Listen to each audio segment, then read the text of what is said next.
The Los Angeles Dodgers have done it again, and the rest of Major League Baseball should be absolutely furious about how this organization continues to find value in places nobody else is looking.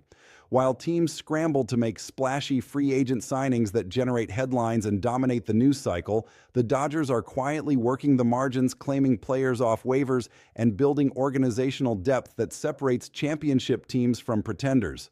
The latest example of this strategic brilliance is the acquisition of infielder Ryan Fitzgerald from the Minnesota Twins, a move that on the surface seems unremarkable, but actually reveals the sophisticated roster construction philosophy that's made Los Angeles the most dominant franchise in baseball. Ryan Fitzgerald isn't a household name.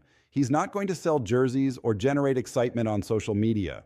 He's a 31-year-old utility infielder who spent most of last season in Triple-A, posting solid but unspectacular numbers while getting limited opportunities at the major league level. But the Dodgers don't make moves based on name recognition or public perception. They make moves based on value, versatility, and organizational need. And Ryan Fitzgerald, despite his modest profile, addresses multiple needs for a Dodgers team that's once again positioning itself to dominate the National League. Let's start with what Fitzgerald actually brings to the table, because his skill set is more valuable than the basic statistics suggest. Last season with the Minnesota Twins organization, Fitzgerald appeared in just 24 games at the major league level, posting underwhelming numbers that don't tell the complete story. But in 59 games at Triple-A, he slashed .277 with a .367 on-base percentage and a .469 slugging percentage. Those are legitimately good numbers at the highest level of minor league baseball, demonstrating that Fitzgerald can absolutely hit when given consistent playing time. The career numbers paint a more complete picture of what Fitzgerald offers.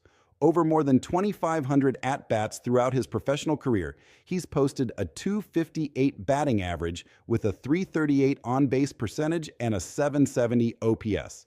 Those aren't star-level numbers, but they're solid production from a utility player who can play multiple positions. The on-base percentage in particular stands out because it demonstrates plate discipline and the ability to get on base even when he's not hitting for power. Last season's major league sample was admittedly rough. In just 46 at-bats, Fitzgerald hit .196 with a .302 on-base percentage and a .759 OPS. But here's the thing about small sample sizes. They're unreliable and often misleading. The fact that Fitzgerald managed to hit 4 home runs in those 46 at-bats actually suggests he has more power than his overall profile indicates. Compare that to the previous season, when he hit just 7 home runs in 213 at-bats, and you see a player who might be developing more pop in his swing. But the real value Fitzgerald brings to the Dodgers isn't about his offensive production, though that's certainly a nice bonus. The real value is his defensive versatility and ability to play literally anywhere on the field. Fitzgerald has experience at shortstop, second base, third base, first base, and all 3 outfield positions. That's 7 different positions he can competently play, which is exactly the kind of roster flexibility that championship teams need. When you're navigating a 162-game season plus playoffs, injuries happen, rest days are necessary, and matchups matter. Having a player who can fill in anywhere without a significant defensive drop-off is incredibly valuable. The Dodgers claimed Fitzgerald off waivers after the Twins designated him for assignment last week, and the circumstances surrounding how he became available reveal an accidentally brilliant 3-team transaction chain that could only happen in baseball. Minnesota had designated Fitzgerald for assignment when they acquired Eric Waggaman from the Miami Marlins. The Dodgers had an open 40-man roster spot because they'd traded Andy Pages to the Marlins last month. That trade prompted Miami to designate Waggaman for assignment, who then got traded to Minnesota for a minor league pitcher named Cade Bragg. That led to Fitzgerald getting bumped off Minnesota's roster and landing with Los Angeles. Though the team surely didn't plan it this way, it essentially works out to an accidental 3-team trade spread over a couple weeks. The Dodgers flipped Pages to Miami for minor league pitcher Adrian Moreno. Miami bumped Waggaman off the roster and traded him to Minnesota. Minnesota bumped Fitzgerald off the roster, and he landed with the Dodgers. It's a perfect example of how interconnected roster moves are across baseball and how savvy organizations can capitalize on the domino effects created by other teams' transactions. The timing of this move is particularly interesting when you consider the Dodgers' current infield situation and some developing injury concerns. The team feels comfortable with their corner infield positions, where Freddie Freeman will man first base and Max Muncy will hold down third. Mookie Betts is locked in at shortstop after his successful position switch last season, but second base presents some question marks, specifically around Tommy Edman's health and availability. Edman, who was brilliant for the Dodgers down the stretch and throughout the playoffs last season, recently underwent ankle surgery to address an injury that had been nagging him during the second half of the season. Dodgers general manager Brandon Gomes described the procedure as a debridement surgery designed to clean out the damaged tissue and address the underlying issue. While the team doesn't expect the surgery to affect any meaningful part of the regular season, Edman will likely be limited at the start of spring training. More recent reports suggest Edman might not play in spring training at all and could potentially miss opening day as he completes his recovery. That creates a temporary hole at second base that the Dodgers need to fill, and Ryan Fitzgerald represents an affordable, low-risk option to provide coverage during that period. If Edman needs more time than expected, Fitzgerald can step in and play competent defense while providing acceptable offensive production. Once Edman returns to full health, Fitzgerald slides into a utility role where his positional versatility becomes the primary asset. The Dodgers have other options for filling in at second base during Edman's absence. Miguel Rojas can play there, though the team prefers using him as a defensive replacement and backup middle infielder.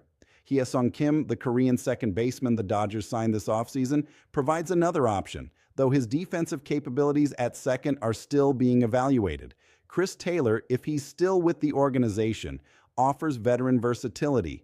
But none of these players offers Fitzgerald's combination of offensive competence and defensive range across multiple positions. Looking at Fitzgerald's baseball savant profile reveals a player with some genuine strengths and some areas that need improvement. His base running grades out at the top tier, which is valuable for a team like the Dodgers that emphasizes aggressive base running and creating runs through speed and smart decision-making. His walk percentage and strikeout rates are solid, indicating decent plate discipline and the ability to put the ball in play. His fielding metrics are just okay, neither exceptionally good nor problematically bad, which is fine for a utility player who won't be playing every day. The concerning areas are his exit velocity and ground ball rate. Fitzgerald doesn't hit the ball particularly hard, and he puts too many balls on the ground rather than driving them in the air where extra base hits happen. These are legitimate weaknesses that prevent him from being an everyday player on a championship roster. But for a utility role where you're getting spot starts, pinch hit appearances, and defensive replacements, these weaknesses are manageable. You're not counting on Fitzgerald to be a middle-of-the-order bat. You're counting on him to not hurt you offensively while providing defensive competence wherever you need him. The bigger question this signing raises is what it means for Kike Hernandez and whether the Dodgers intend to bring back their longtime utility player. Hernandez has been a fan favorite in Los Angeles for years, providing exactly the kind of versatility and positive clubhouse presence that teams value. But he's also getting older and more expensive, and the Dodgers may have decided that younger, cheaper options like Fitzgerald can provide similar value without the financial commitment. If the Dodgers were planning to re-sign Hernandez, would they have bothered claiming Fitzgerald off waivers? The move suggests they're comfortable moving forward with their current utility depth rather than paying for a veteran like Hernandez who would command a multi-year deal worth several $million annually. From a purely analytical standpoint, that decision makes sense. Hernandez will be 34 years old this season. His offensive production has declined in recent years, and while his defensive versatility remains valuable, younger players like Fitzgerald can provide similar defensive coverage at a fraction of the cost. But baseball isn't purely analytical. Clubhouse chemistry matters. Veteran leadership matters. The intangibles that guys like Hernandez bring can't always be quantified in statistical models. The Dodgers have historically understood this balance, valuing both the numbers and the human elements that make teams successful. The Fitzgerald signing doesn't necessarily mean Hernandez is gone, but it does suggest the Dodgers are building depth at the utility position that would allow them to move on from Hernandez if the financial terms don't make sense. The Fitzgerald acquisition also needs to be understood in the context of the Dodgers' ongoing pursuit of impact players through trades and free agency. Reports continue to circulate that Los Angeles is actively pursuing Blue Jays third baseman Bo Bichette, who could become available if Toronto decides to rebuild. If the Dodgers successfully acquire Bichette, the entire infield dynamic changes. Bichette would likely play shortstop, with Mookie Betts potentially moving to second base or back to the outfield, which would make Fitzgerald's utility role even more valuable as organizational depth. But if the Bichette pursuit fails and the Dodgers pivot to other targets, perhaps focusing more aggressively on outfielder Kyle Tucker or other impact bats, then Fitzgerald's role as infield depth becomes more prominent.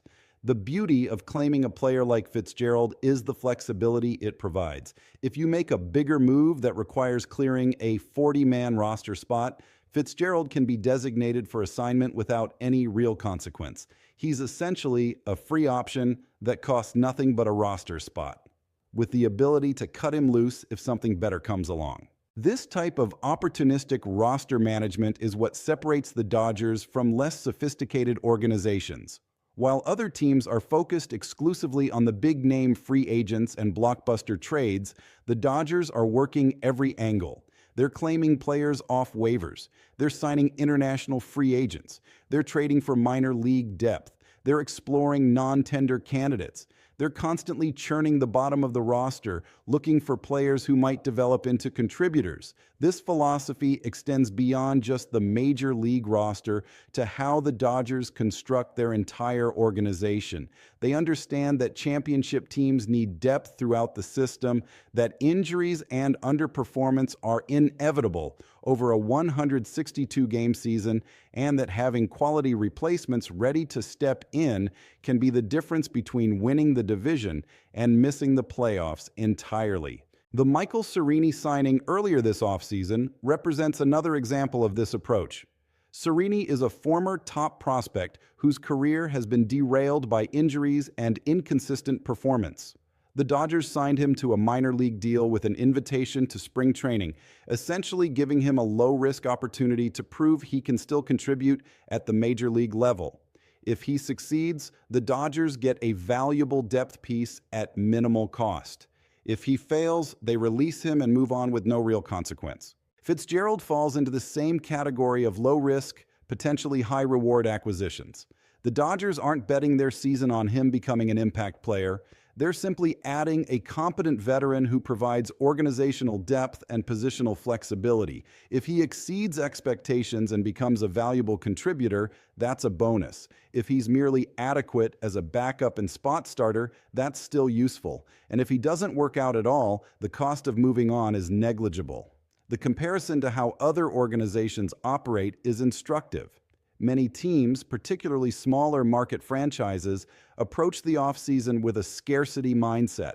They focus all their resources on one or two major acquisitions while ignoring the importance of organizational depth. Then, when injuries inevitably occur or players underperform, they're forced to promote unprepared minor leaguers or claim marginal players off waivers in desperation rather than as part of a coherent strategy. The Dodgers operate from a position of abundance. They pursue the big-name free agents while simultaneously building depth through waiver claims, minor league signings, and international acquisitions. They create competition at every position, understanding that internal competition raises everyone's performance level. They're not afraid to cut players who aren't performing, knowing they have quality replacements waiting for opportunities. This organizational philosophy has created sustained excellence that's unmatched in modern baseball. The Dodgers have won the National League West in 10 of the last 11 seasons. They've made the playoffs every year since 2013. They've appeared in multiple World Series and won championships. This success isn't accidental or lucky. It's the result of sophisticated organizational decision-making that maximizes value at every level. Ryan Fitzgerald's baseball savant profile might not jump off the page, but that's not the point. The point is acquiring a competent veteran who can fill multiple roles at minimal cost. The point is creating organizational depth that allows the team to navigate the inevitable challenges of a long season. The point is making smart, low-risk moves that cumulatively add up to significant competitive advantage. Consider what the Dodgers have accomplished this offseason beyond just the Fitzgerald claim. They've re-signed Blake Snell to anchor the starting rotation. They've added depth to the bullpen. They've signed international free agents who could develop into impact players. They've maintained flexibility to pursue bigger moves if the right opportunities emerge. And they've done all of this while staying under competitive balance tax thresholds and maintaining long-term financial flexibility. This is organizational excellence in action. This is why the Dodgers consistently compete for championships while other teams cycle through rebuilds and retooling phases. The commitment to maximizing value at every roster level, from the top of the rotation to the last bench spot, creates sustainable competitive advantage that compounds over time. The Fitzgerald signing might seem insignificant in isolation, but it's actually a perfect microcosm of how championship organizations operate. They don't just focus on the headlines, they sweat the details. They understand that roster construction is about accumulating marginal advantages that add up to wins over the course of a season. They're comfortable making moves that won't generate publicity or excitement from fans because they trust their evaluation processes and understand the actual value being created. So while other teams are making splash signings that generate immediate excitement, the Dodgers are quietly building the kind of organizational depth that wins championships. Ryan Fitzgerald won't be featured in hype videos or generate social media buzz. He probably won't make the opening day roster if Tommy Edman is healthy, but he represents exactly the type of smart, opportunistic move that separates Los Angeles from the competition and keeps them at the top of the National League year after year. The rest of baseball should be paying attention to these moves, not just the blockbuster signings. This is how you build championship organizations. This is how you maintain excellence over multiple seasons. This is why the Dodgers are the standard against which every other franchise should be measured. And Ryan Fitzgerald, anonymous utility infielder claimed off waivers from Minnesota, is the latest example of organizational brilliance that keeps the Dodgers ahead of everyone else. What do you think about the Fitzgerald signing? Is this the kind of depth move that separates championship teams from pretenders, or just roster filler that won't matter? Does this signal the end of Kike Hernandez's time in Los Angeles? And how many of these under-the-radar moves will the Dodgers make before opening day? Drop your thoughts in the comments, smash that like button if you appreciate the Dodgers' approach to roster construction, and subscribe to the channel for daily coverage of how the best organization in baseball continues to dominate. Peace out, everyone.